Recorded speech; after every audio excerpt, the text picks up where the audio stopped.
Well, it is an honor to be here at the Compass Conference once again. How many have been to one of my previous sessions before or seen one of my videotapes? Okay, how many never have? And how many do not understand the question so far? All right, well, good. Well, as he said, my name's Ken Hovind. I taught high school science for 15 years. Brother Bill, I don't understand this apologetics stuff, okay? I don't apologize at all. I believe the Bible is literally true and scientifically accurate, and I think the evolution theory that's being taught in our schools is one of the dumbest and most dangerous religions on planet Earth. Okay. So,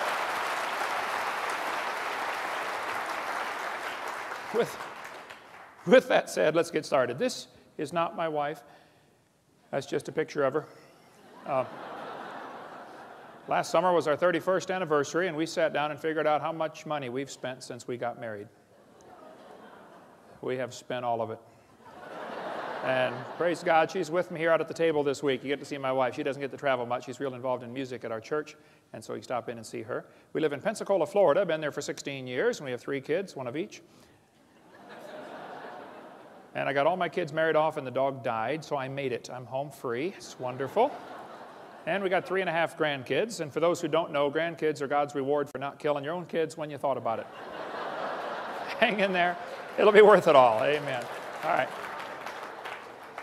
And all 3 of my kids and their spouses work in our ministry and all live right around us. God's given us an amazing staff. We got Creation Science Evangelism and Dinosaur Adventure Land. We have an awesome time down there. A museum, theme park, and science center based on creation instead of evolution. I wish there were thousands of those across the country. So at Bill's request, we're covering today more reasons why evolution is stupid. Now, let me define some terms and some positions. I believe the Bible teaches very clearly, and I believe the scientific evidence points very clearly to this earth being instantly created in 6 days about 6,000 years ago, and a great big flood about 4,400 years ago that completely destroyed the world and dropped everybody's property value to 0. And then Jesus came 2,000 years ago, and so that's the top timeline, and that's a position I take, and I believe that's true and defensible scientifically. The evolution theory says 20 billion years ago there was a big bang where nothing exploded and made everything. And then 4.6 billion years ago the earth cooled down and developed a hard rocky crust, and it rained on the rocks for millions of years and turned them into soup, and the soup came alive about 3 billion years ago. And that first life form found somebody to marry. That's a good trick, of course, and something to eat, and slowly evolved into everything we see today. I think the evolution theory is not defensible scientifically. Let's define some more terms here. Stupid. Lacking normal intelligence. Foolish. Silly. A stupid idea. Now, I was taught by my mommy, don't use the word stupid, okay? So when Bill said, preach on why evolution is stupid, I said, that's going to be easy to do, but it's going to be hard because it's been entrained in me since I was a little bitty. You know, you don't use that word. So I don't want to belittle anybody who believes in evolution here today, and I'm sure there are quite a few. That's fine. It's just not a common sense idea. It doesn't make sense. The things about evolution just simply are lacking normal intelligence. And we want to fix that today. Now, I collect science books. I taught science 15 years. I happen to love the subject. Richard Dawkins said, it's absolutely safe to say if you meet someone who claims not to believe in evolution, that person is ignorant, stupid, or insane, or wicked. Folks, there is a battle going on, okay? Whether you realize it or not, whether you understand it or not, there's a war going on in our culture. And there are 2 basic sides. One side says, God made this world, He owns it, He makes the rules. The other side said, nobody makes this world, there are no rules. And it's a real war going on, and I'm right smack in the middle of it and helping to stir it up occasionally. Okay, so let's define some more terms here. The word evolution has at least 6 different meanings. First, we'd have to have cosmic evolution, the origin of time, space, matter, the Big Bang, okay? Secondly, we'd have to have chemical evolution. That's where all of the elements evolve from hydrogen. I think that's silly. We'll talk about that in a minute. Thirdly, there'd have to be stellar evolution. The stars would have to evolve. Cosmic evolution, chemical evolution, and stellar evolution. There's a lot of stars out there. The last estimate, in 2003, the most recent estimate is there are enough stars out there right now that we know about that everybody on planet Earth can own 11 trillion of them to yourself. Those are the ones we know about. We don't know about the ones that we don't know about.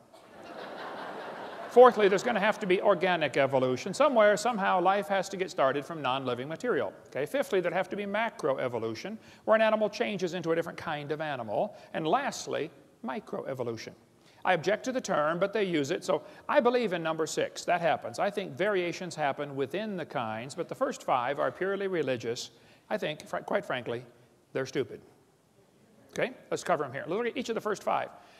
Textbook says, 18 to 20 billion years ago, all the matter in the universe was concentrated into one very dense, very hot region that may have been much smaller than a period on this page. That's stupid. And then there was a big bang where this little tiny dot exploded. That's stupid, okay? They don't tell you where the time came from, where the space came from, where the matter came from, where the energy came from. They just assume all of that is inherent in this little bitty dot, which came from nothing. Who's ever seen a big bang create order? Big bangs don't create order. That's stupid. Big bangs create big messes. The Humanist Manifesto says humanists regard the universe as self-existing and not created. Well, the second law of thermodynamics tells us everything is falling apart. If you leave something alone for a while, it's going to rot, rust, die, break down, or fall apart. Nothing gets better by itself. So to say that the universe is self-existing is stupid, okay? It violates the second law of thermodynamics. Evolutionists say, well, yeah, you can add energy, though, and overcome the second law. And they say the Earth is an open system. It receives energy from the sun. I understand. But the universe is a closed system, by definition. Secondly, adding energy is destructive. There has to be something to utilize the energy. Adding energy is going to make it worse, okay? The Japanese added all kinds of energy to Pearl Harbor one day. They didn't organize nothing for us. A couple of years later, we returned the favor and added energy to a few of their cities, didn't we? Yeah.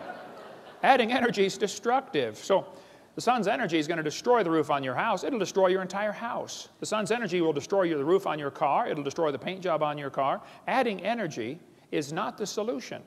You have to have intelligently directed and harnessed energy. So to say that you can overcome the second law by adding energy is stupid. It's just not that simple. Evolutionists assume that if you give enough time, things get better. That's silly, okay? You give things time, they get worse. Here's Sue at 20. Here she is at 90, okay? They don't get better. Textbook says nothing really means nothing. That's stupid. Not only matter and energy would disappear, but also space and time. However, physicists theorize that from the state of nothingness, the universe began in a gigantic explosion. Yes, boys and girls, you see, one day, nothing exploded. And here we are.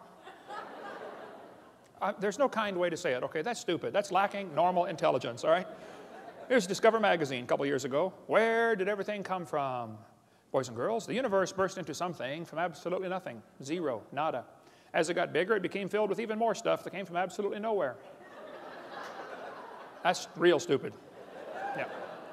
The observable universe could have evolved from an infinitesimal region, this guy said. It's then tempting to go one step further and speculate that the entire universe evolved from literally nothing.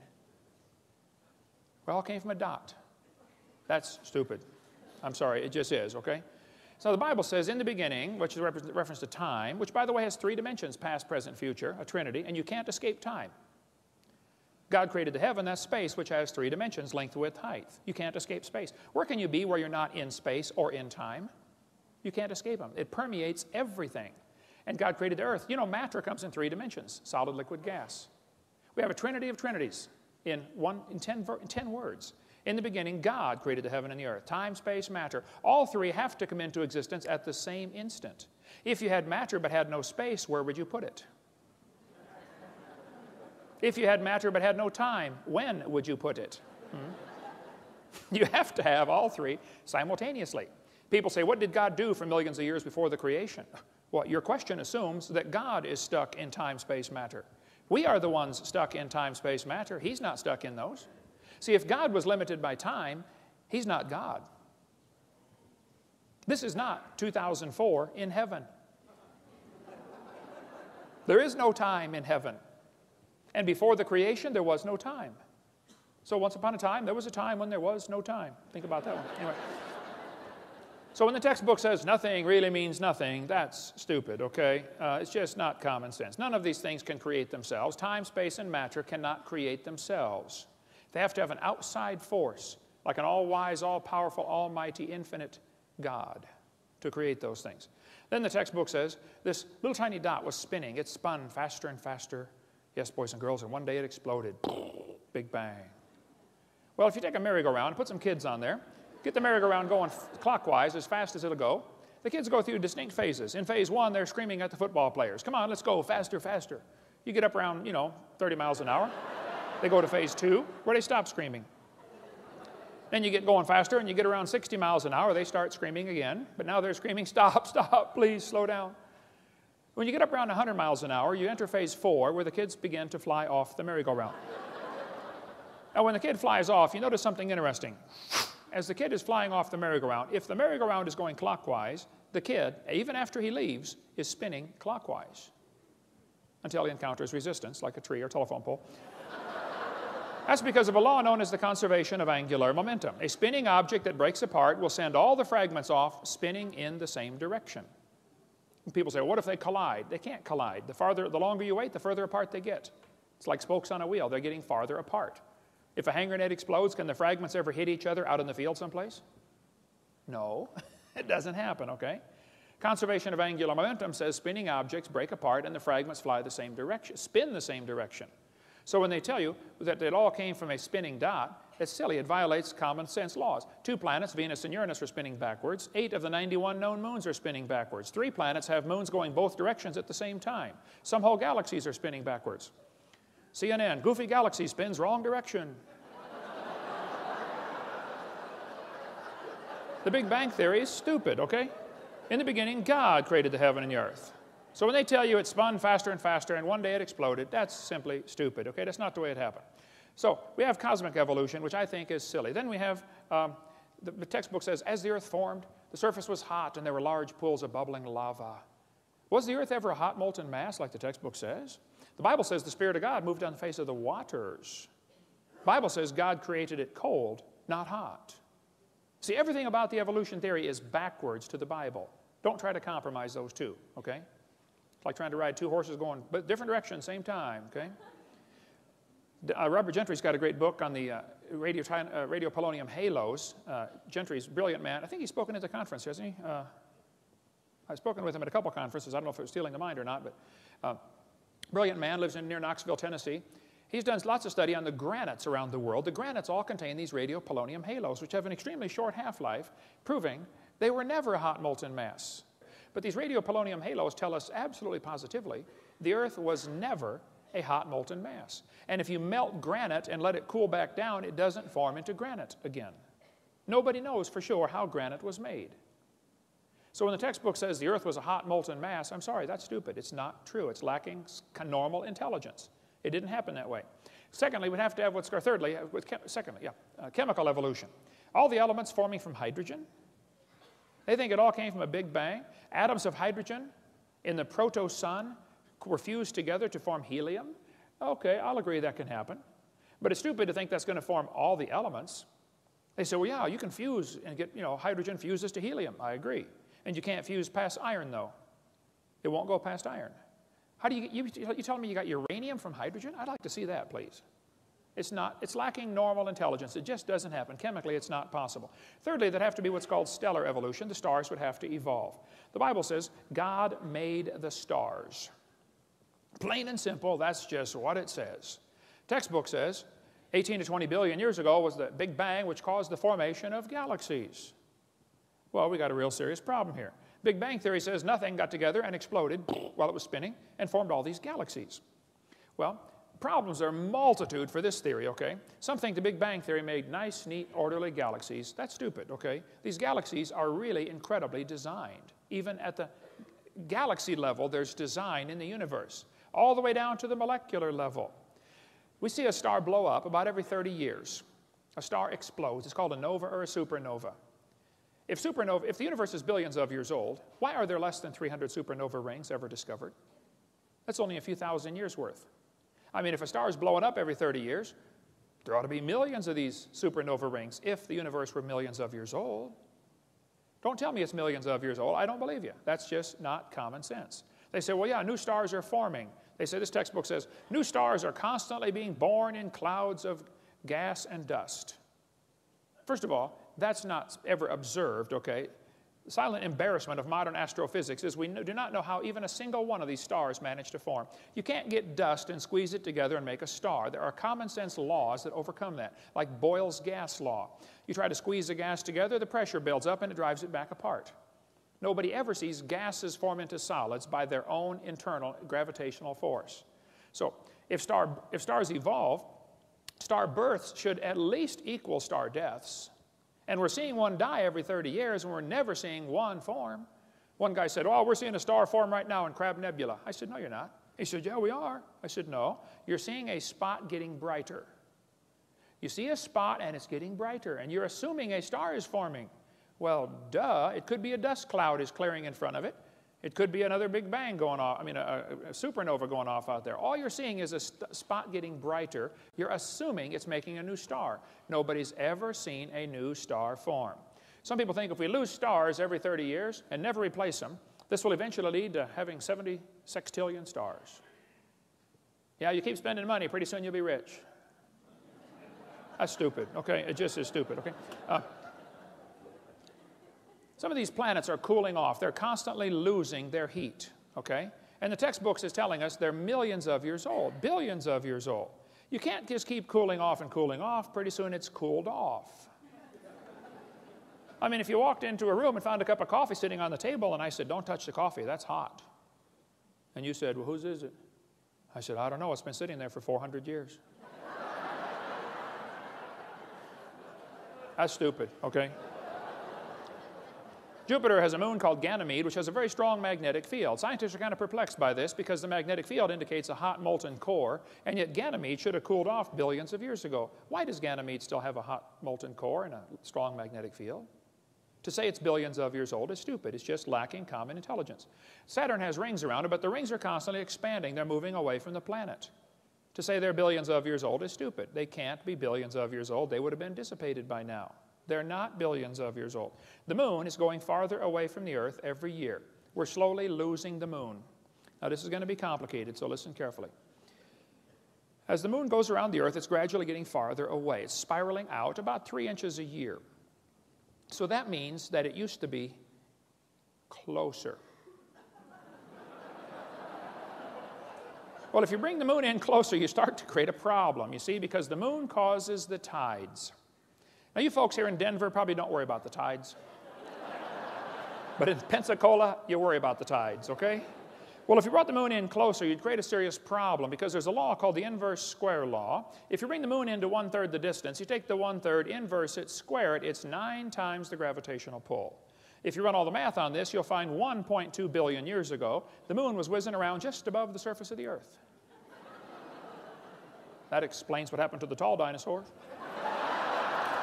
They got moon.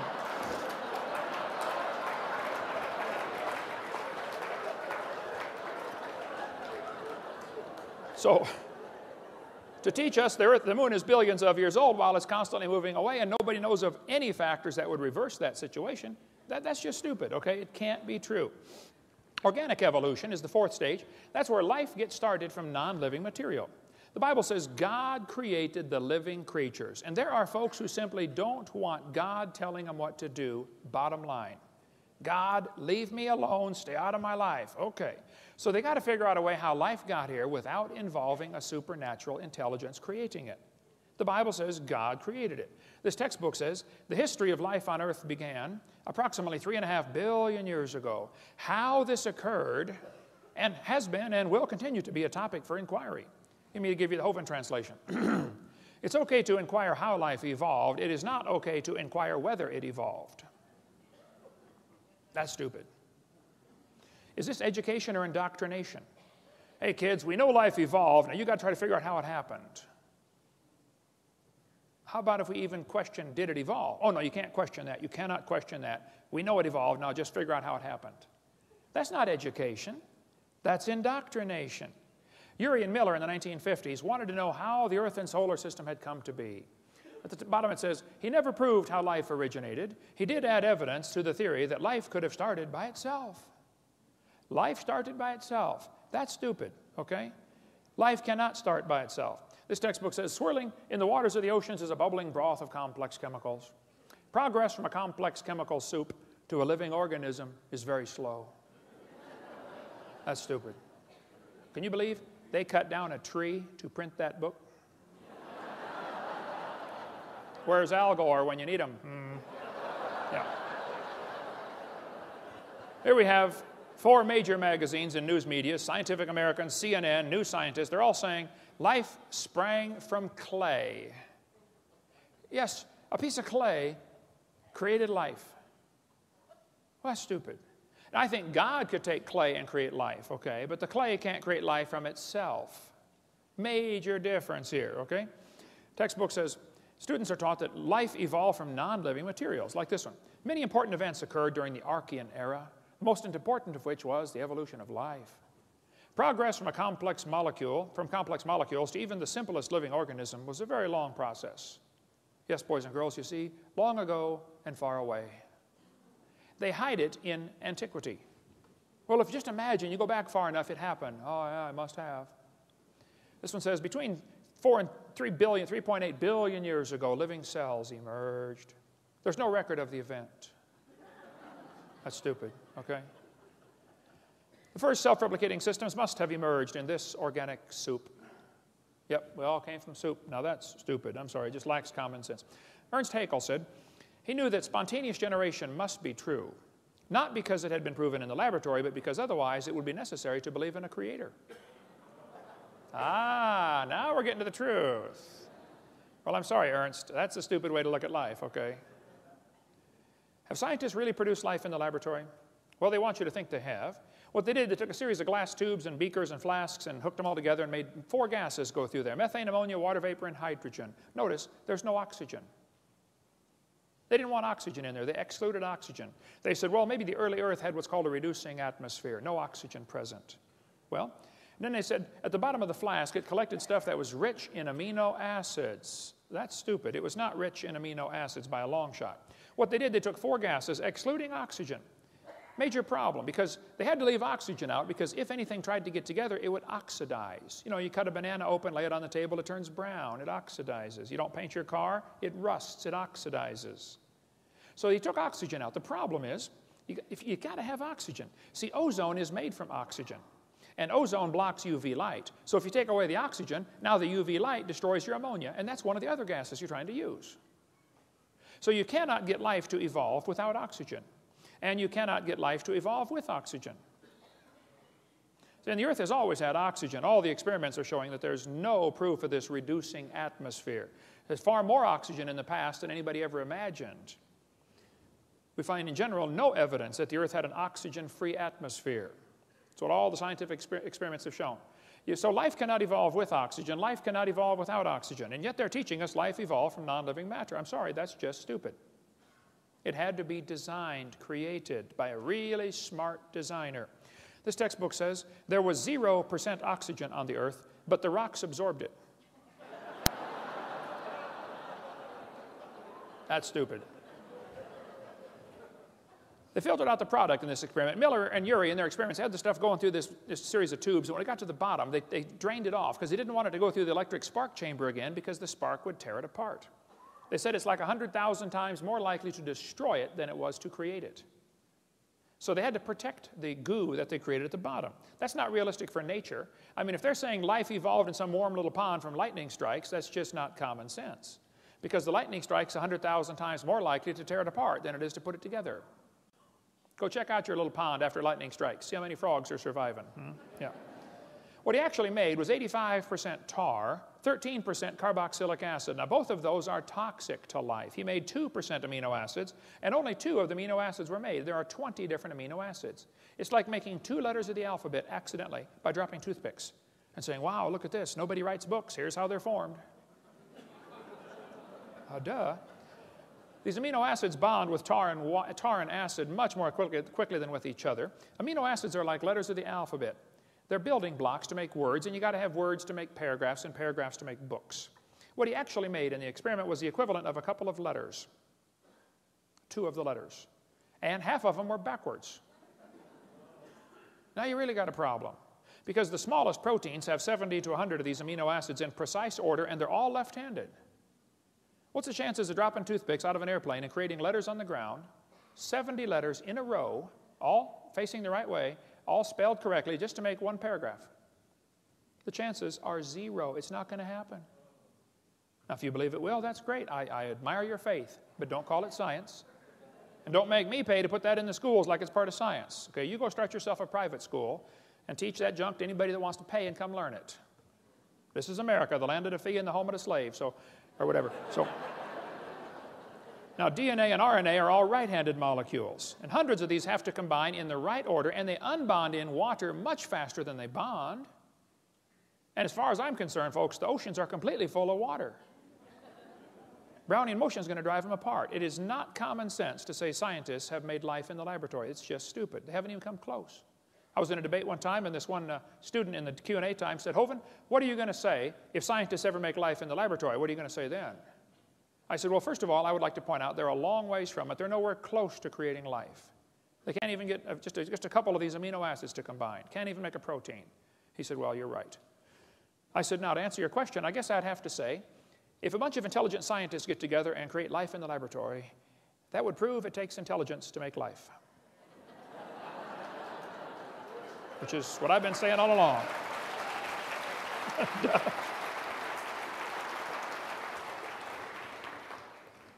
Life came from rocks. That's just stupid. It's not common sense, okay? Macroevolution tells us that it can change from one kind of animal into another. Textbook says, yes, boys and girls, bacteria slowly evolved to humans. This one says, all the animals have a common ancestor, early reptile. That's just stupid, okay? Nobody's ever seen a dog produce a non-dog, all right? Even Mary Leakey said those trees of life with their branches of our ancestors is a lot of nonsense. Stephen Gould at Harvard University said, the evolutionary trees that adorn our textbooks are not the evidence of fossils. We don't have any proof of these trees at all. They make it up. They say the mammals and the birds and the crocodiles have a common ancestor. Everything inside that circle is just pure religious speculation. They're guessing. Nobody's ever seen a dog produce a non-dog. You may get a big dog or a little dog, but you get a dog every time. This Irish textbook calls it divergent evolution. Oh, come on, look at it. You got 5 dogs coming from a wolf. Don't give it a fancy name. It's still a dog, okay? That's not evolution. That's stupid to say that's evolution. It's a variety of dog. This Mexican textbook says the horse and the zebra have a common ancestor. I agree. And it looked like a horse. 4-wheel drive, genuine leather upholstery. I mean, all the standard equipment, okay? There's a lot of kinds of cows in the world, probably 15 different major varieties of cows, and they might have had a common ancestor. A cow. There's a magazine where you can order chickens. Okay, boys and girls, let's order some chickens. Do you want to get cinnamon queens, red rocks, white rocks, cherry eggers, brown leghorns, golden comets? But then the magazine says, jungle fowl are the original bird from which all varieties and strains of domesticated chickens are derived. Did you know all the chickens had a common ancestor? It was a chicken. Some say, well, that's evolution. No, I'm sorry, that's stupid, okay? It's a variety of chicken, right?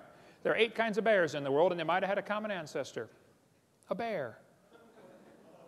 So to take these observations we see, like dogs and wolves having a common ancestor, and saying that is conclusion that we all have a common ancestor, I'm sorry, that's just stupid. It lacks common intelligence, right?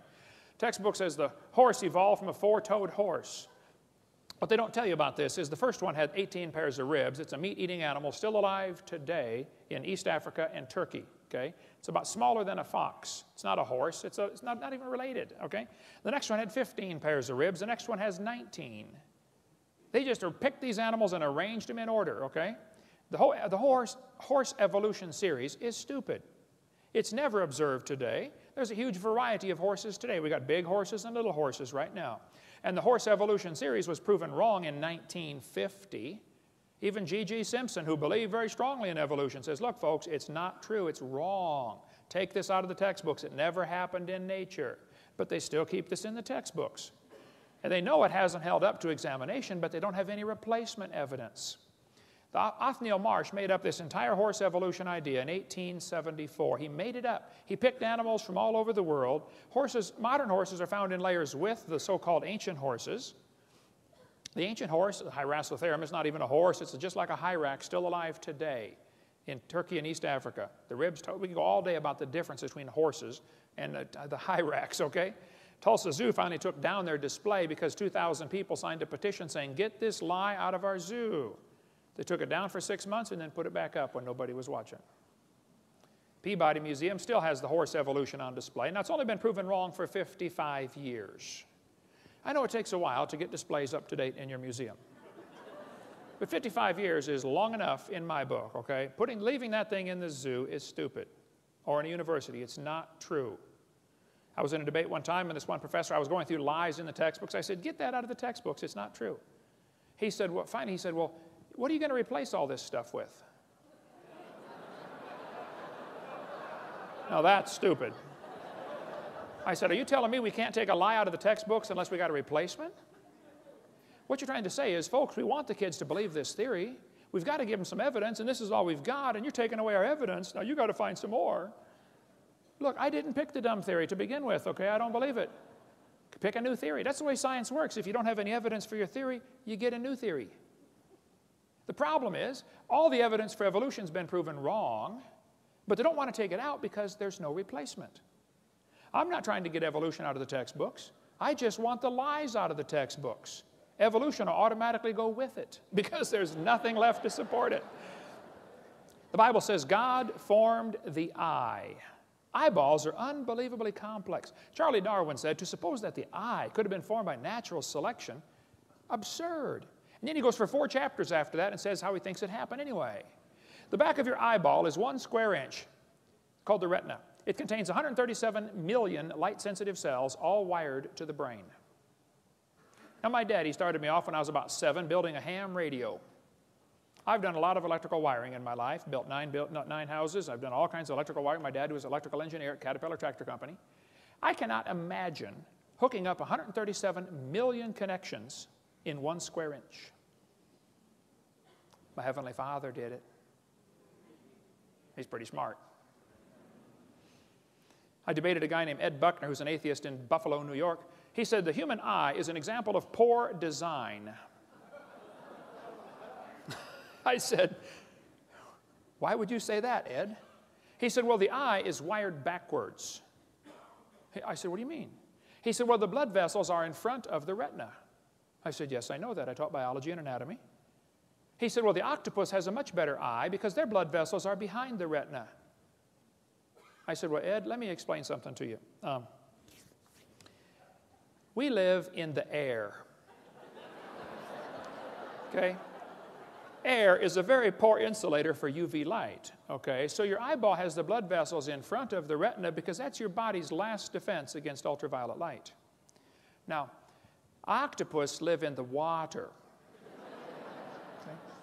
Now, water blocks UV light. See, we have eyes designed for living in air, and they have eyes designed for living in water. Now, if you want to swap eyes with an octopus, you just enjoy yourself, but that's stupid, okay? You're going to be blind in a few weeks, all right? What they're trying to say is, well, God wouldn't do it this way, so it must have evolved. That's a silly argument for evolution. They're trying to say poor design is proof of evolution. Porsche made a car one year. It was just a poor design. You could not get the spark plugs out without taking the motor mounts loose and lifting the motor up. That's a poor design. So does that prove nobody designed the Porsche? No. And they look at the human body today and think we are a poor design. I say, first of all, fellas, you need to stop and consider something. What you're looking at right here is a copy off of a copy, off of a copy, off of a copy, off of a copy, off of a copy, off of a copy, off of a copy, off of a copy of Adam. This same gene code's been copied so many times, it's amazing we can stand here and talk about it, okay? You're not looking at the original by a long shot, okay? This one is a poor example of the original. Getting worse, too, by the way, much poor example. Oh. It's stupid to say that poor design is evidence for evolution. The eyeball is so complex, you can walk into a room and look around the room, and in 1 second, your eye picks up enough information to keep the Cray computer busy for 100 years analyzing everything you picked up. Fastest computer in the world. This textbook says the complex structure of the human eye may be the product of millions of years of evolution. That's stupid. The eyeball had to be designed. This textbook shows the kids a reptile eye and a bird eye. And it says, boys and girls, right here, you must picture or imagine how evolution happened. Yeah, we can line up these eyes. Can't you just imagine how one changed to the other? No. The first debate I ever did, they called me up from University of West Florida. I'd just been in Pensacola for 6 months, and I've been writing letters to the editor about the evolution in the newspaper there. And boy, I stirred up a hornet's nest. I do that everywhere I go. Anyway, the university called me up and said, hey, would you like to come debate one of our professors? I had never had a debate in my life except with my wife, and I lost those every time. How many know what I'm talking about? Come on, get your hand up, you coward. Put your hand up. Well, so I did. I said, what do I do? I don't know anything about debates. They said, you send us 30 questions, and he'll send us 30 questions, and we'll pick them out of the hat. I said, okay. I sent the question. I said, an owl has a cylinder-shaped eyeball like a tin can, like a telescope. The owl cannot move his eyes in his head like you can. They're not round. They're can-shaped, cylinder-shaped. He's got like a little telescope. When he's looking at you, okay? He has to turn his whole head to look at something. Now, it gives him a disadvantage. He can't move his eyes, but the advantage is he can read the newspaper at the other end of the football field. If he could read and he cared what's going on. I said, now, most eyes have a round eyeball. This one has a cylinder-shaped eyeball. Would you please explain to me how this evolved? And how did the bird see in the meantime when it was partway cylinder and partway round? That question never came up, but anyway. So when they're telling you the eyeball evolved, it's just stupid, okay? It's not common sense, okay? Michael Behe is not a young earth creationist, but he's got a great book out called Darwin's Black Box. I highly recommend that book if you want to study the complexity of things in nature. For instance, every little bacteria swimming around has at least one hair on it, called a cilium. That little hair is attached to a rotary engine in the bacteria's skin. That little engine is so tiny that 8 million of them would fit on the stump of a human hair. Cut your hair off, 8 million motors will fit on a stump. Yet it turns 100,000 RPM and stops in 1/4 revolution and goes backwards 100,000 RPM. I've done a little bit of motor work. I've had 128 cars in my lifetime. I've rebuilt the motors, the differentials, the wobulator shafts, the Newton valves, the high-speed muffler bearings, filled the headlight fluid. I know how to work on cars, okay? I can't imagine building a motor that would turn 100,000 RPM. And they think this little bacteria motor happened by chance? As things get smaller, the fluid they're swimming through feels thicker. It's called a viscosity problem, okay? So a bacteria swimming through his little world is about like a human swimming through peanut butter. And that little bacteria, turning that little motor on the back of that thing, can swim the equivalent of a human swimming 60 miles an hour through peanut butter. We've got a model of this thing in our museum. This textbook says humans probably evolved from bacteria more than 4 billion years ago. They can swim 60 miles an hour. Sign them up for the Olympics, man. You think we evolved from them, we're getting worse, not better. Now, that's just stupid, okay? There's no kind way to say that. They say fossils prove evolution. I say, guys, you got to be kidding. Fossils prove evolution? No fossil counts for evidence for evolution. None. Fossil record? There is no fossil record. There are a bunch of bones in the dirt. Now, you're putting your interpretation on them, okay? It's not a record. This guy says evolution is a fact, and the best evidence for evolution is the fossils. That's silly, okay? There is no fossil record. You cannot look back in the fossil record. You look at fossils in the present. You put your interpretation on them, okay? There is no fossil record. It's stupid to say that that's evidence. If you find a bone in the dirt, all you know is it died. You can't prove it had any kids that lived. You sure can't prove it had different kids. And why would you think a bone you found in the dirt can do something animals today cannot do, which is produce something other than their kind? No, the fossil record, that would not hold up 2 seconds as evidence in a court of law. This guy says, I said this one, there are no missing links, the whole chain is missing. Stephen Gould said, the absence of fossil evidence is a nagging problem for evolution. We got a good theory, if only we had some evidence. Now that's just stupid, Stephen, okay? By the way, Stephen Gould died with a set of my tapes on his library shelf. I went to visit him a few years before he died. He wasn't there to talk to his secretary. I donated my videotapes to Stephen Gould years ago. Had him sitting on right there next to his desk. Hope he watched them. Hope he got saved. Maybe he did. I don't know. Hope so. But to believe that we've got a good theory, we just don't have any evidence. Okay, well then maybe consider the theory might not be right, okay? Richard Goldschmidt said, the first bird hatched from a reptile egg. That's real stupid, okay? Then they say smaller is simpler. Well, that's silly, okay? Smaller is more complex. This textbook says all the many forms of life on Earth today are descended from a common ancestor found in a population of primitive unicellular organisms. Excuse me? A primitive unicellular organism?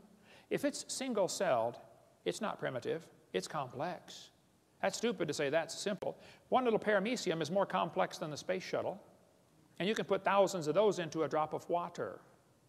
Smaller is not simpler. Here's a microchip inside a paperclip.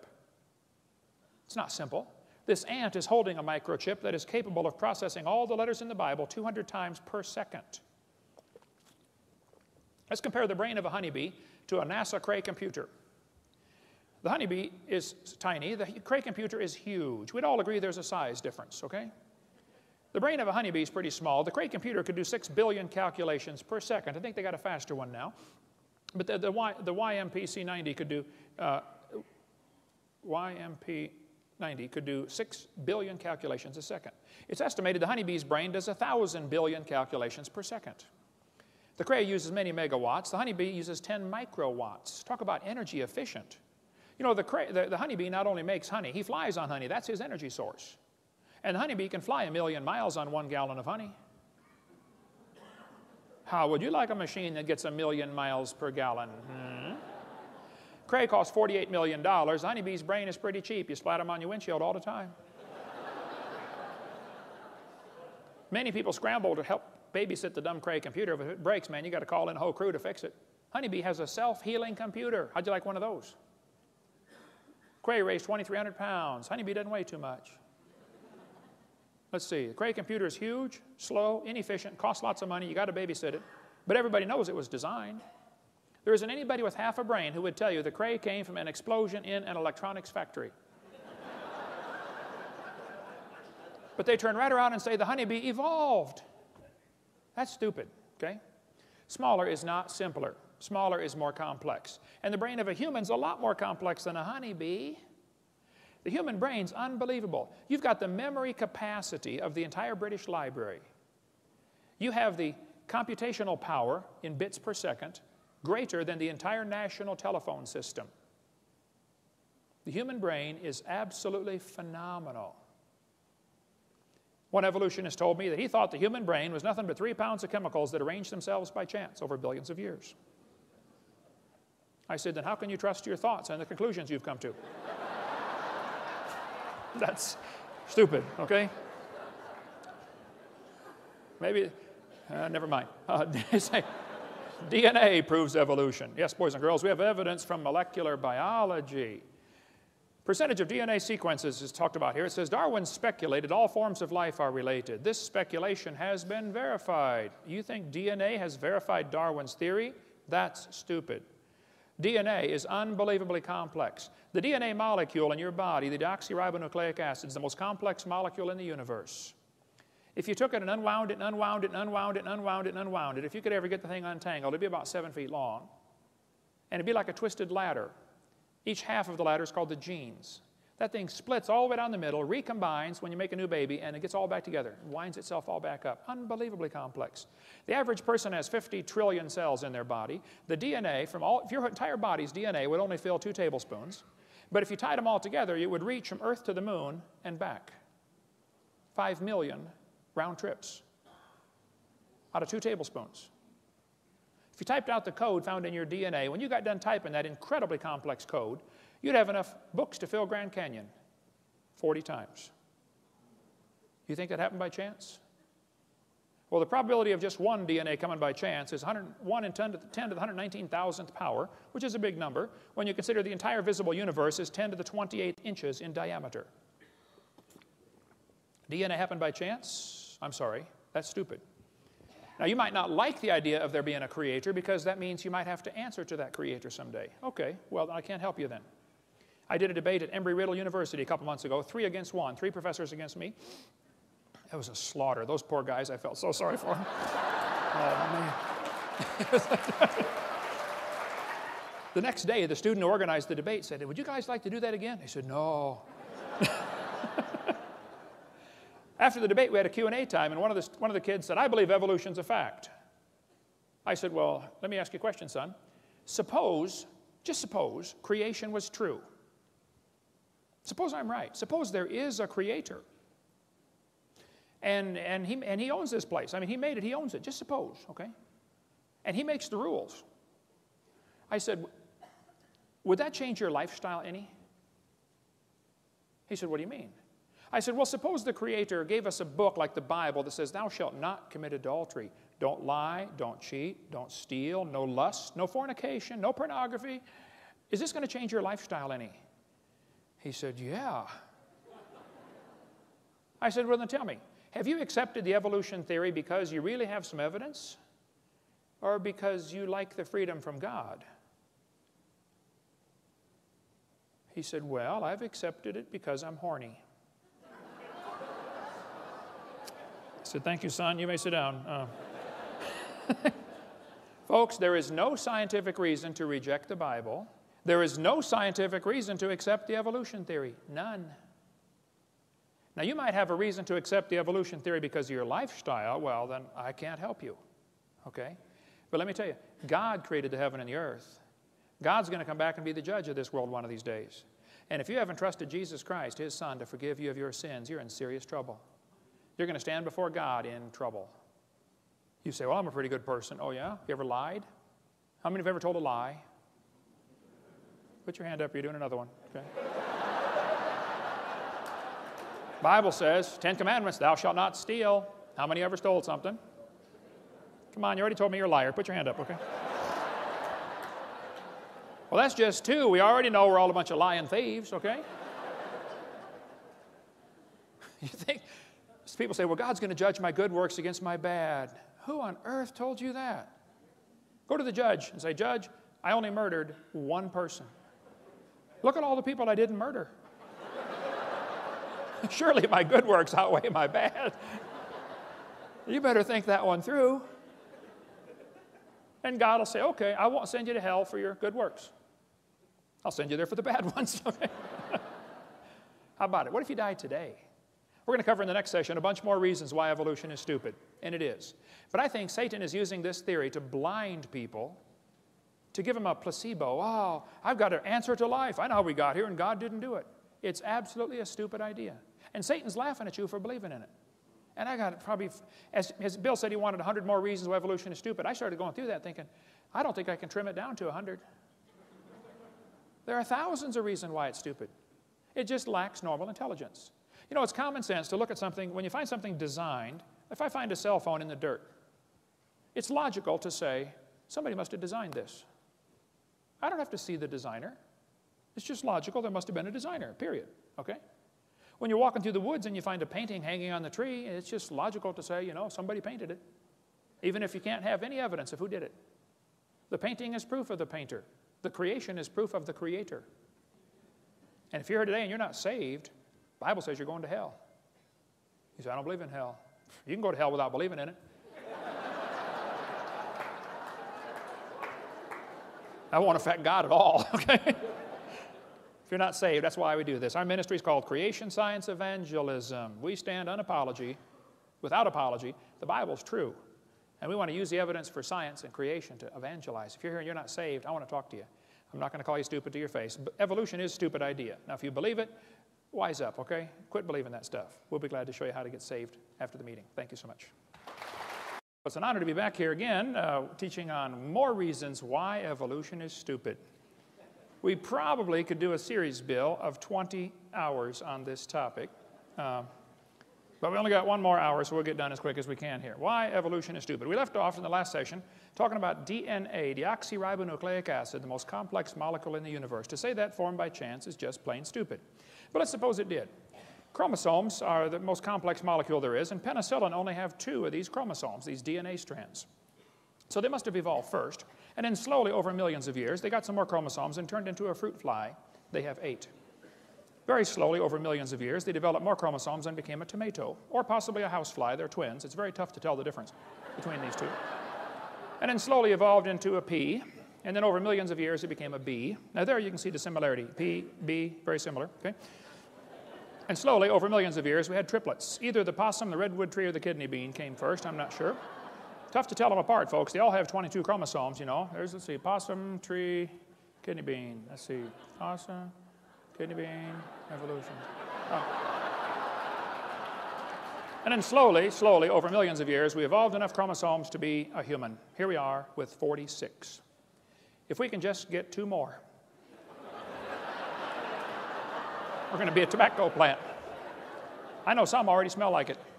Sometimes I'll get on the elevator and I'll say, man, you're evolving, you're way ahead of me. And maybe someday we'll have enough to be a carp. And it probably won't happen in my lifetime, but maybe star date 349572, we'll have enough chromosomes to be a fern. Why don't they talk about the chromosome number as evidence for evolution? They tell the kids 20 kinds of amino acids, that's true, make up all the proteins. It says, explain how this fact supports the idea that all life shares a common ancestor. Well, that's like saying all the books in the library have the same 26 basic letters. That's a good point. You see, boys and girls, that proves they all evolved from Morse code. No, teacher, somebody wrote those books, okay? That's just stupid to say that the fact that we all have 20 amino acids is proof we're related. See, the reason God designed it where we all have the same basic amino acids that make up the proteins is so that the brown cow can eat the green grass and give the white milk, and I can drink it and get the blonde hair. See, if we didn't have all the same basic building blocks, we could only eat each other. Think about it. Well, let's talk about evolution. I believe the hamster evolved first. They only live about 2 years. And then slowly, this is based on longevity now, slowly evolved into a cat and then a canary. They're very similar. You can see the lifespan. And then a dog and a chimpanzee. They're slow. This is the real order of evolution. Humans are near the top. Turtles actually live slightly longer than humans, so they're probably the most evolved species on Earth. Or maybe we should arrange animals in order based upon their top speed. The peregrine falcon is the most evolved animal in the world. Below that's the cheetah, then the antelope, the coyote, the ostrich, all the way down to the garden snail, 0.03 miles an hour in high gear. Or maybe we should arrange the animals in order of how they evolve based upon their gestation period, how long they're pregnant. Elephants are the most evolved. They're pregnant 21 months. Hamsters only half of a month, 15 days. Maybe we should arrange the animals in order based upon their body weight. The blue whale's the most evolved. The shrew at 1/4 ounce, the least evolved animal. I mean, they just make up these charts to say how we evolved. They say the humans and the orangutans are 96% similar in their DNA. And that proves a common ancestor 15 million years ago. Well, now hold on a minute. Barney Maddox was the leading genome researcher on the DNA project. He said, folks, the difference between the human and his nearest relative, the chimpanzee, is at least 1.6%.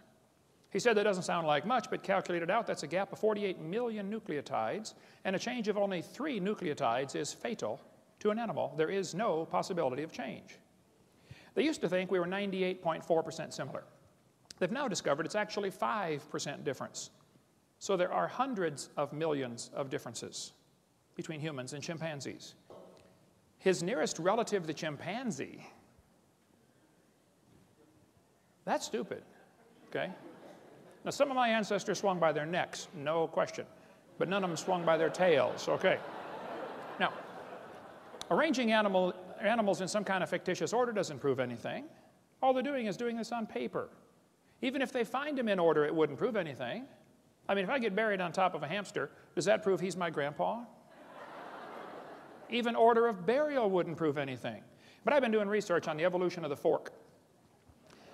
I've put together fragmentary evidence for a long time. I believe, over millions of years, probably the spoons evolved. It's quite obvious. You can see the difference there. And I believe the knife evolved to the spoon and then slowly became a 4-tine fork. And if you break one off, it's a threek. And if you break another one off, it's a took and then a wonk, okay? But I felt like I knew I had it right, but I felt like I had a missing link. I found it one day flying to Connecticut on US Air, the missing link. So the evolution of silverware is becoming very complete. Yeah. A lot of mutants didn't survive. When people found out I was researching the fork and evolution, they sent me all kinds of frauds. I mean, people are trying to get famous, okay? They were hoping for fame and fortune. This was an obvious fork head on a spoon handle, but my trained scientific eye caught it right away. That was a fraud. Of course, a lot of variations of races appeared along the way. Look, you can turn a cat to a cot to a dot to a dog, changing one letter at a time. You can play around with this for a while and turn yourself into a fool if you're not careful. Yeah. Now they tell the kids dinosaurs turned to birds. The Bible says the birds are made on the 5th day, Reptiles made on the 6th day. Did you know everything about the evolution theory is backwards to the Bible? Every single thing is backwards. The Bible says man brought death into the world. Evolution says death brought man into the world. The Bible says God created man. Evolution says man created God. It could not be more opposite. This guy says, dinosaurs are alive as birds, scientist says. Oh, wow, scientist says. Well, that's proof of something, isn't it? That's stupid, okay?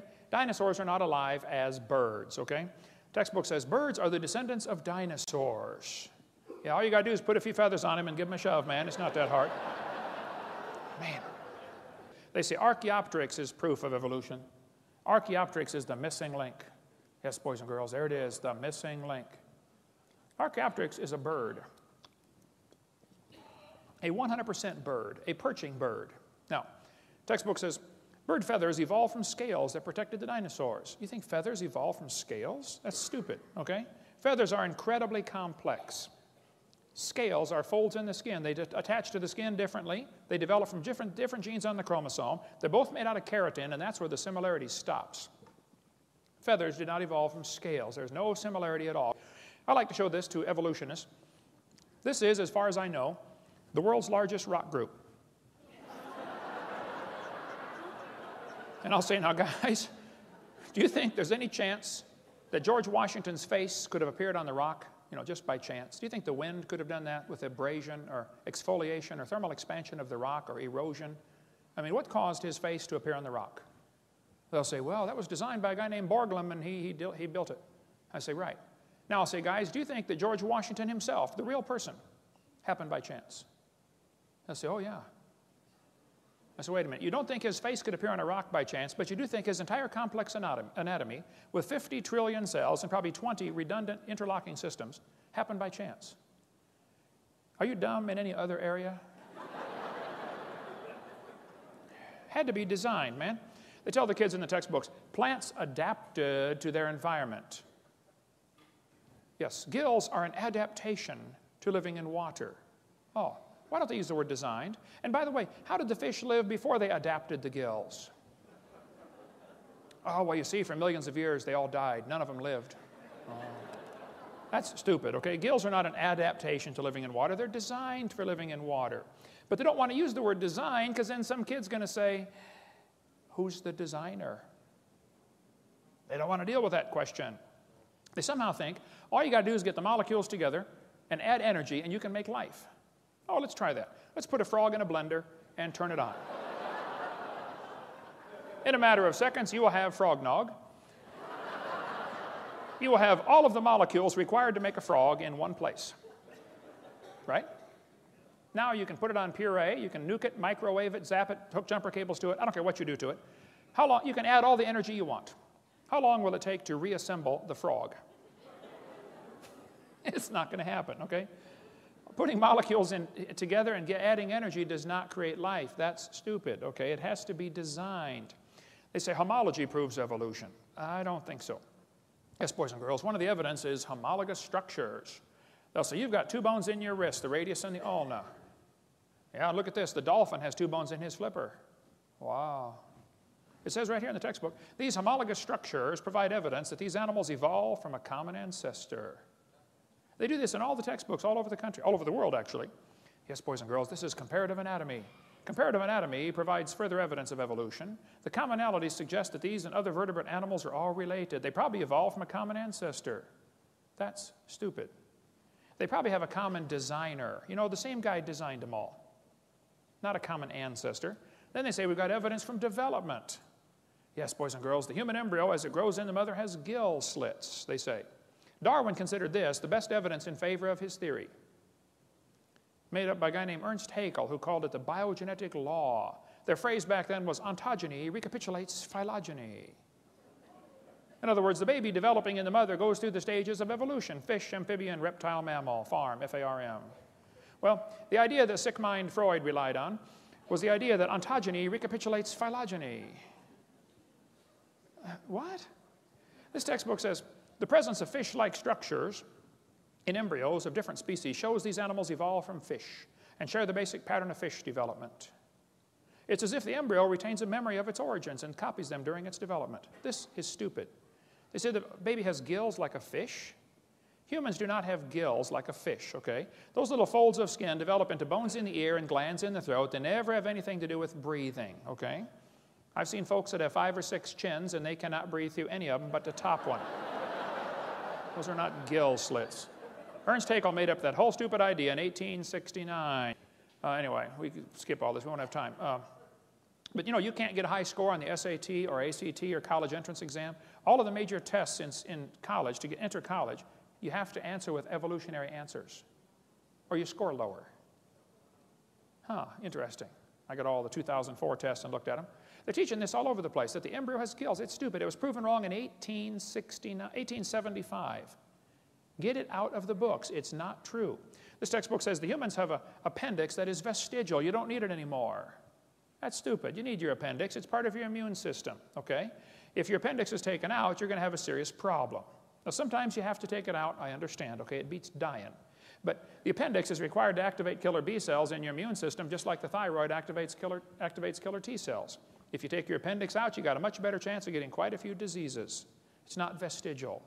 Just because you can live without it, so what? You can live without both your legs and both your arms and both your eyes and both your ears also. Doesn't prove you don't need it. This textbook says the whale has a vestigial pelvis. Yes, boys and girls, the whales have a vestigial pelvis and leg bone that serve no purpose. Just imagine whales walking around. It's true. Well, these are the bones they're talking about right there. Just imagine the whale walking around. Almost all whales have these. You know, I have tried to imagine them walking around, and I can't. It says the whale's pelvis is evidence of its evolution from 4-legged land-dwelling mammals. That's stupid.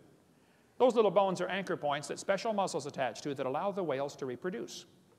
Without those special muscles and those special bones, you don't get any more baby whales. We've got in our museum in Florida a 15.5-foot python snake skin. If you look at the south end of that snake skin, it's got 2 little claws attached to little tiny bones that go up inside the snake's body. Come down and see it, Pensacola, Florida. Textbook says these are rudimentary hind legs of a python snake, reduced hind legs. That's stupid. Those little claws are used in mating. Okay, the snake doesn't have any arms, all right? And you can't talk and say, scoot over, honey. This has nothing whatsoever to do with walking on land, all right? It has to do with getting baby snakes. That's stupid, okay? Get that out of the book. The textbook says humans have a tailbone that is of no apparent use. That's stupid. I was in a debate one time and this atheist said, Hovind, I got proof for evolution. Humans have a tailbone they don't need anymore. I said, Mr. Patterson, I taught biology and anatomy. I happen to know there are 9 little muscles that attach to the tailbone,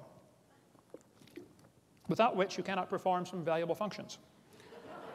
I won't tell you what they all are, but trust me, you need those muscles. I said, now, I said, Mr. Patterson, if you believe the tailbone is vestigial, I, Kent Hovind, will pay to have yours removed. Bend over.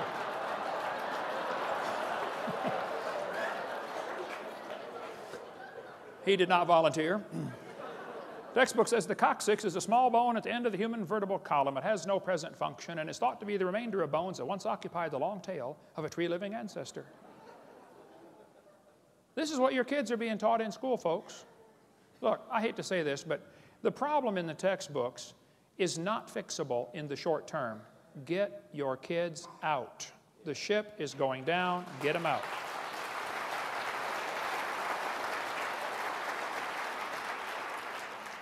The tailbone is not, you say, I can't afford it. Well, sell the car and get a bike, okay? Sell the house and get a tent, okay? But get them out. Okay. Tailbone is not vestigial. This one says the Colorado River, over millions of years, the Colorado River carved the Grand Canyon from solid rock. Colorado River cut through layer upon layer of rock over millions of years. Well, these two, you guys know what snow lines are here in Denver. The red lines indicate the snow line. There's a ridge in between those lines. The river enters on the far right and flows downhill 270 miles and comes out the other side through the Grand Canyon. If you do a schematic view, it looks like this. The river is 2,800-foot elevation when it enters the canyon. The ground goes up as high as nearly 8,000 feet, 8,500 feet above sea level. A couple things to consider about this. The top of the canyon is higher than the bottom. The river only runs through the bottom. The top is higher than where the river enters the canyon by 4,000 feet. Rivers don't flow uphill. There is no delta. Nobody knows where the mud is that washed out of there. That river did not make that canyon. Grand Canyon's a washed out spillway from a couple of big lakes. So when the textbook says the Colorado River carved it over millions of years, that's stupid. Unless they got a river that flows uphill, doesn't work. Textbook says, boys and girls, the layers of rock are different ages. This one's 70 million years old. They say the layers of rock are different ages. Now hold on a minute. All over the world, petrified trees are found standing up connecting these rock layers.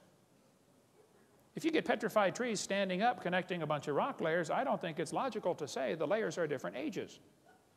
How long does a dead tree stand up around here in Denver before it falls over? 4 or 5 years? No, these layers are not different ages. It's just not possible. That's stupid. Okay, the layers all formed during the flood in the days of Noah. All over the world are bent rock layers. It's pretty hard to bend rock like that. They say the layers are different ages, and yet they're all bent with no fracture marks in the layers. I mean, if one layer was deposited on top of another one, the bottom was going to be hard eventually before the other one. And here we are seeing these twisted, bent rock layers all over the place, and they're trying to tell us the layers are different ages. Well, maybe by a few weeks or months or minutes during a flood. But to say the layers are different ages when there are no internal fracture marks is just plain stupid. They're not different layers. They all formed in the flood in the days of Noah. They got bent while they were soft. This guy says the rocks date the fossils, but the fossils date the rocks more accurately.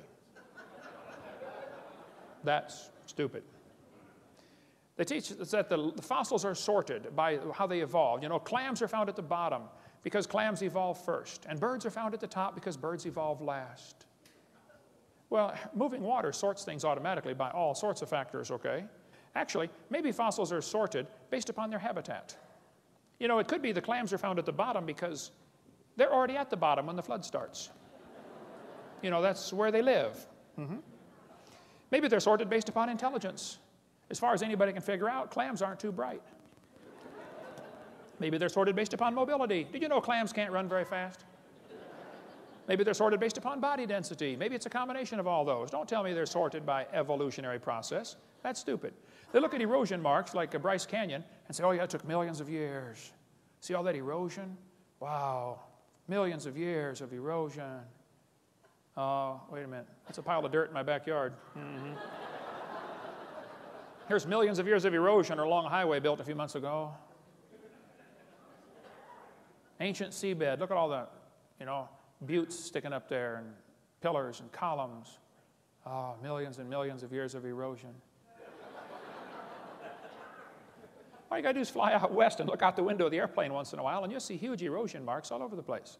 The very simplest things could not evolve. There's an excellent, very simple book, so cute. We sell it in our ministry, called Exploding the Big Bang, Could a Box Evolve? Could just a cardboard box evolve? And there's a whole chapter explaining how cardboard boxes are made. Is it possible that a cardboard box could evolve? How about an ink pen? How about a paper clip? Just take some simple objects and shows how dumb it is to think that a human body could evolve. But the textbook says all the many forms of life on Earth today are descended from a common ancestor, found in a population of primitive unicellular organisms. We all evolved from a bacteria. That's stupid. The blue whale grows to 49 tons in 1 year. That's a growth rate of 30 billion times from what it started. If humans did that, you'd weigh a lot. Blue whales slowly tried to evolve this ability over millions of years. None of them survived, of course. They all died. Blue whale evolved from a bacteria. That's stupid, okay? The seahorse, the only fish that swims in the upright position, and the male hatches the eggs. Interesting. Where did this evolve from? Who's its ancestor? This evolved from a bacteria? That's stupid, I think. Sperm whale can dive 10,000 feet, stay there for 2 hours underwater. The pressure at 10,000 feet is 620,000 pounds per square foot. As the sperm whale slowly tried to evolve this ability over millions of years, none of them survived. They all died. The sperm whale evolved from a bacteria? I'm sorry, folks, that's just stupid, okay? The platypus, what did it evolve from? It has hair, lays eggs, senses electrical signals in its prey's muscles. When the crawdads are trying to crawl away from this thing, the muscles contract. This thing can sense the muscle contraction in the crawdad. Bats, with their echolocation, can sense a moth and go pick it out of the air, but the moth can hear the echolocation and drop. How did the moth evolve that? How did the bat evolve the echolocation? The platypus evolved from bacteria? It's just stupid, okay? Bottlenose whale can dive 3,000 feet down in 2 minutes.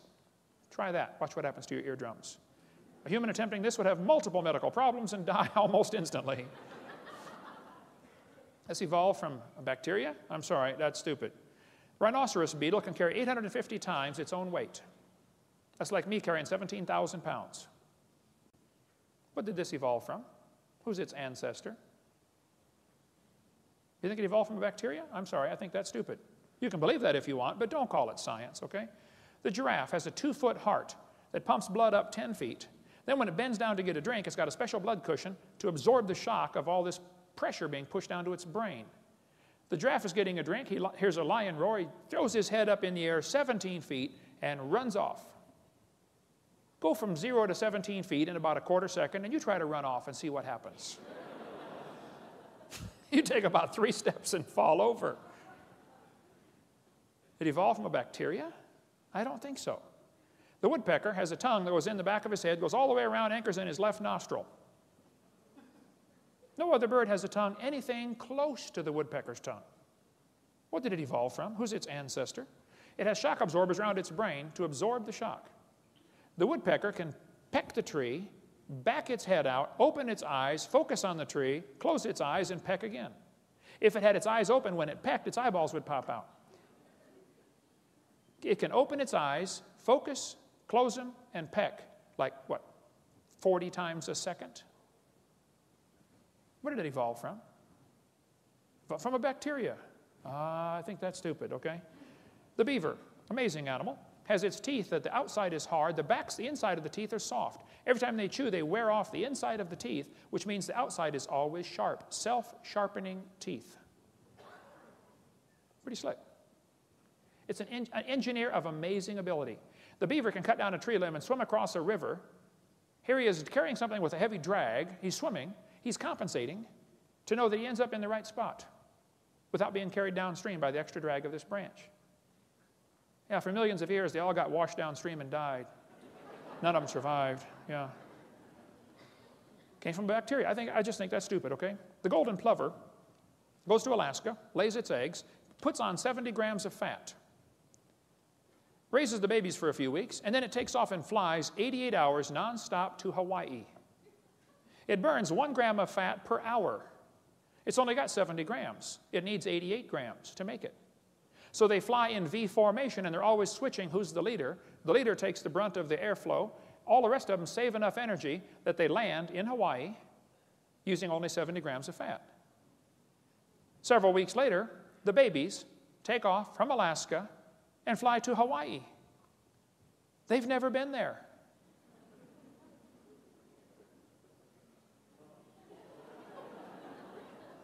What did it evolve from? How did it make it? Evolved from a bacteria. I think that's stupid, okay? I think it was designed. Dragonfly is the most amazing insect on the planet, I think. They have the best eyes of any insect. They have up to 30,000 eye lenses. They can see almost all directions. They can fly frontwards and backwards. They can fly 20 miles an hour. They spend a year to a year and a half, 2 years as a larva. Then they develop into adults. Just study the dragonfly. It'll blow your mind. Evolved from bacteria? I think that's stupid, okay? Then they talk about carbon dating as proof for evolution. Well, when they first invented it in 1949, the lower leg of a mammoth dated 15,000 years old, but the skin was 21,000. It's not working, okay? 1963, living mollusk shells dated 2,300 years old. Still not working. 1970, they said if a carbon date supports our theories, we put it in the main text. If it does not entirely contradict them, we put it in a footnote. If it's completely out of date, we drop it. They pick the dates they want. 1971, freshly killed seal, carbon dated 1,300 years old. It's not working. 1975, one part of a mammoth is 40,000 years old, another part's 26,000. You talk about a slow birth. And we could spend all day on carbon dating. Living snails carbon date 27,000 years old. It just doesn't work, okay? You can go all through history, it doesn't work. This guy says, in the last 2 years, an absolute date was obtained for the Gandong beds. It has the interesting value of 300,000 years, plus or minus 300,000 years. That's stupid, okay? Not only is the theory stupid, it's dangerous. Charles Darwin said, at some future period, not very distant as measured by centuries, the civilized races of man will almost certainly exterminate and replace the savage races throughout the world.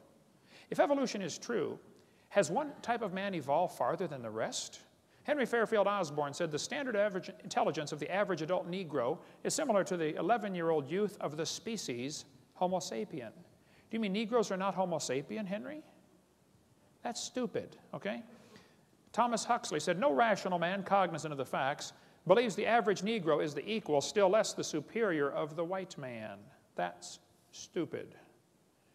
The Mormons teach that the Negroes don't have, they used to teach anyway, that they could not be saved. They were cursed with the curse of Cain.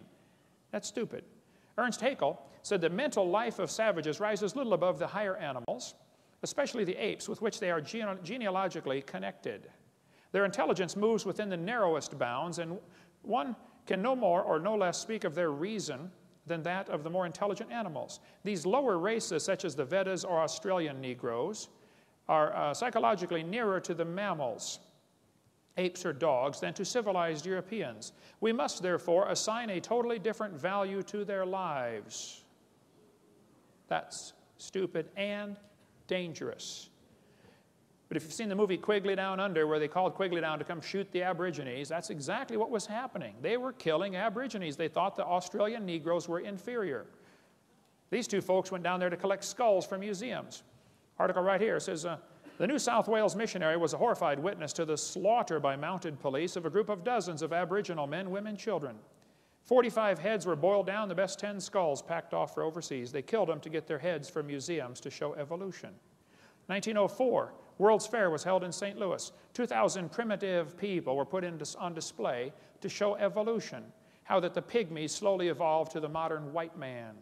Oda Benga was taken away from his wife and 2 kids and put in a cage with chimpanzees. He was a pygmy from Africa. He went insane and killed himself. Theodore Roosevelt thought the Indians were an inferior species because he thought they hadn't evolved as far. You won't understand what happened to the Indians until you realize what happened with the evolution theory teaching this stuff, that some of the races are more important than others. Roosevelt said, I wish the wrong people could be prevented entirely from breeding. He thought the Indians, the immigrants from Europe, Scotland, Ireland, or the Orient were a threat to American society because they were inferior. How many of you have ancestors from one of those places? See, you're inferior. Yeah. 1871, Congress scrapped all treaties with the Indians because they thought, they're just animals, that they hadn't evolved as far. You ought to read about the Trail of Tears. Of course, evolution came out way before 1859 with Darwin's book. Darwin just made it popular. It's stupid to teach that Indians or anybody else is inferior. Comrade Stalin went to a Christian school as a kid. He read Darwin's book and became an atheist. Darwin's book changed his life forever. Comrade Stalin killed between 60 and 100 million of his own people. You ought to read any of the books by Alexander Solzhenitsyn. Somebody gave me one once, said, well, Hovind, you got to read this book, The Gulag Archipelago. I said, man, this thing's 900 pages. He said, well, just read the first 5. I said, okay.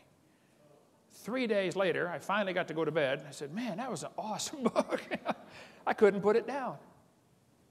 It's stupid to say that somebody's inferior because of their skin color or something else. During World War II, the Germans overran Poland from one side. The Russians overran them from the other side. They captured all the Polish officers and executed them. The Russians finally admitted this, that 14,700 Polish officers were executed at one forest. They put hoods over their head and shot them in the back of the head because they thought they were Poles. They were inferior. That's stupid and dangerous. Pol Pot, the leader of Cambodia, the Khmer Rouge, killed a third of his entire population because he thought he was trying to speed up the process of evolution. That's stupid. Read about the killing fields or Khmer Rouge, what happened over there. When Mao Zedong took over China, they killed 60 million people when he took over China. He wanted to speed up the evolution process. It's stupid, folks. Adolf Hitler's mind was captivated by evolutionary thinking, probably since he was a boy. Evolutionary ideas lie at the basis of all that is worst in Mein Kampf. Hitler thought the Jews were criminals because they were breathing air and drinking water and eating food that belonged to the blonde-haired, blue-eyed Aryans. He said, nature does not desire the mating of weaker with stronger individuals, even less does she desire the blending of a higher with a lower race. Adolf Hitler's book, Mein Kampf, talks about racial crossing all over the place. Higher races. Who's a higher race, Adolf? Hitler thought the blonde-haired, blue-eyed Norwegians were close to pure Aryan. Did you get all that? The blonde-haired, blue-eyed Norwegian. Vorden står det till idag. Ja, sure. Hey there, fella. Ufta. And he thought the Germans were mostly Aryan. The Mediterraneans are slightly Aryan. The Slavics are half Aryan, half ape. Orientals are slightly ape. Black Africans are mostly ape. And Jews are close to pure ape. That's the list Hitler was working off of. He hated the Jews. He also hated the blacks. Olympics were held in 1936 in Germany. Jesse Owens, the black American athlete, won the most gold medals. Hitler said, it's not right to make my men race against this animal. Well, Hitler, that's stupid. He's as much a man as you are, probably more. Textbook says you're an animal. Kids, don't you buy that for a second. That's stupid. You're not an animal. I've seen some look like it, okay? I've seen some act like it. You're not just an animal. You're made in God's image. You're going to answer to God one of these days for everything you've ever said or thought or done. Arthur Keith said, evolution is unproved and unprovable. We believe it because the only alternative is special creation, and that is unthinkable. We don't want to believe this theory. Well, that's a stupid reason to go to hell, because you don't like the theory of that God might have made the world. Julian Huxley said, I suppose the reason we leapt at the origin of species was the idea of God interfered with our sexual mores. That's stupid. The Bible says they did not like to retain God in their knowledge. God gave them over to a reprobate mind to do things which are not convenient. That's dangerous. But can you imagine if God gave up on you? Wow. Maybe you're here today. Somebody dragged you here and said, oh, you got to come to this meeting. I want you to come. And you believe you came from a rock 4.6 billion years ago because that's what you've been taught in school. God is not willing that any should perish. But to accept the idea that you came from a rock and to reject the idea that God created this world, it is stupid, okay? I'm sorry. There's no kind way to say it. The Bible says God cannot lie. He promised, whosoever shall call upon the name of the Lord shall be saved. Now that's smart. That's the deal of the century, the deal of a lifetime. God says, here, I'll take all your sins, throw them as far as east is from the west, and I'll give you my righteousness on your account. On account of you don't have any. That's what I did 36 years ago. I said, Lord, I'm a sinner. He said, you can say that again. I said, Lord, I deserve to go to hell. He said, you can say that again too. I said, but Lord, I want you to save me. I want you to forgive me based on what Jesus did. Wow, he did. He'll do the same for you. Let's summarize here. God made this world. He owns it. He makes the rules, and we're guilty of breaking his rules. He told us pretty clearly, don't lie. We've all lied. Don't steal. We've stolen. You can read the whole list and find out we're guilty. We're going to have to be punished or find a substitute. And that's where Jesus comes in. 36 years ago, I asked the Lord to come in my heart and save me. What if he died today? Where would you go? If you're not sure you're saved, you ought to think about it. You're going to be dead for a long time. I mean, a really, really long time. And if you're not sure you're going to heaven, I think it's stupid to get out on that highway. Have you seen the way they drive here in Colorado? Man, you have got some rednecks moved out west here, folks. I'm telling you what. I'm going to die someday. I'm going to try to make it the last thing I do, but it's going to happen. It's going to happen to you too. All you get's that little bitty dash between two dates. My recommendation would be you take your little dash and say, Lord, you can have it. You can do something with it. What are you doing with your little dash? The guy who's third in the nation in racing motorcycles got saved in my seminar. He came to next year when I was preaching up there in Connecticut. He said, hey, Brother Hovind, I'm so excited. It's great living for the Lord. He said, let me take you to breakfast tomorrow. I said, that'd be great. He said, I'll bring one of my bikes. You can test drive it. I said, okay. I've got a Honda 250.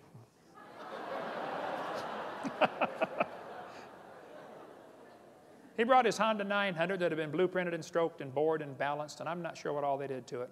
But it was not your normal Honda 900. He said, try it out, Brother Hovind. I said, okay. I took it off in first gear. Boom! Just about broke my neck. I hit second gear. Boom! I was just about to drop it into third when I glanced down and realized I am going 90 miles an hour in second gear. It has 6 gears.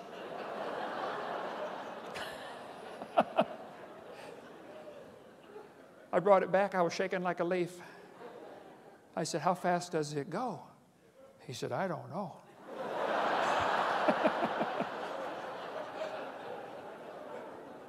But guess what he wants? A faster bike. Hey, the people that have 80 pairs of shoes in their closet, do you know what they want? More shoes. People that have a big house, guess what they want? A bigger house. People that shoot the 10-point buck, guess what they want? They want to shoot a 12-point. People that have $1 million in the bank, guess what they want? More. It takes us a whole lifetime to figure out things here aren't going to satisfy. They just aren't. I'll tell you one thing I found that satisfies. Give your little dash to Jesus. Say, do something with this. You can have it. One little boy came to Jesus one day and said, Jesus, you look like you're hungry. You've been out here preaching all day. You can have my sack lunch. I ain't got much. I only got five biscuits and 2 fish sticks. Jesus said, well, son, I can have the whole thing. He said, yeah. He said, well, son, sit down right there. Watch this. Jesus fed 5,000 men, plus women, plus children out of that one little boy's lunch, including that little boy. That's pretty cool. He could have kept his lunch and fed himself, but he decided to give it away. And he still fed himself and 20,000 more people, plus brought home 12 baskets full of fragments. You just can't beat a deal like that. Now, you can save your little life and use it for yourself if you want. That's your prerogative. I don't care what you do. You can work hard, make a bunch of money, and die rich. Okay. You're going to die either way. Or you can give your little dash to Jesus. Say, Lord, would you do something with this? Some of you need to start a ministry. I'll tell you what, Denver needs a creation museum.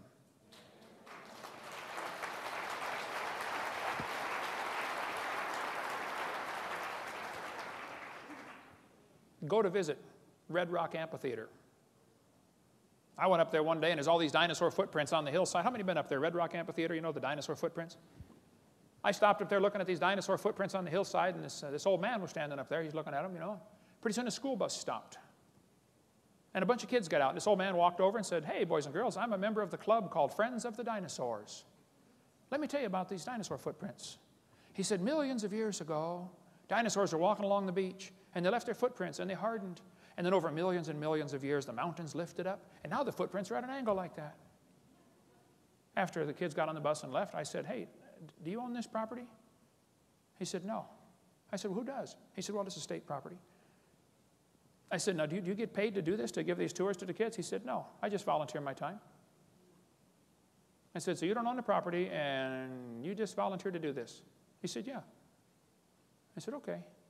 Next school bus stopped.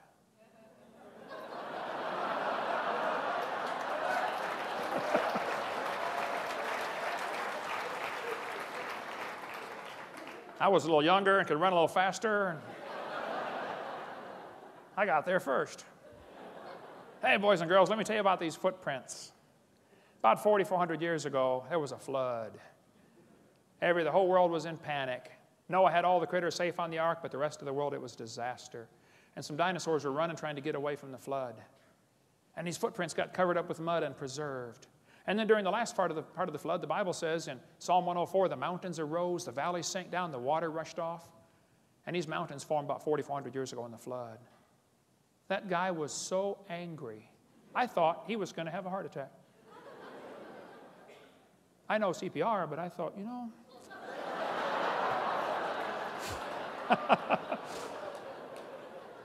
If you're a Christian, what on earth are you doing, for heaven's sake? Everybody ought to find something to do. People say, Hovind, did God call you to start a ministry on creation? I don't know. I never got a letter or a phone call. It just needs to be done. Now, kids, you go to sleep. You won't understand this. Kids, you may go to sleep. Parents, you'll understand. You know, mom can wash the clothes, dry them, fold them, and set them by the bedroom door. The kid comes in and doesn't even see them. How many know what I'm talking about? Now, come on. Didn't you see those clothes? Uh-uh. I think God's up in heaven looking down at some of his kids, maybe some in this room. Can't you find something to do for my kingdom? You know, witness to somebody. Give them a gospel tract. You say, oh, I don't want to drive them off. What are you going to drive them off to? Hell number 2? Find something to do. If we can help any way we can, that's what we're here for. Thank you so much. Dismissed.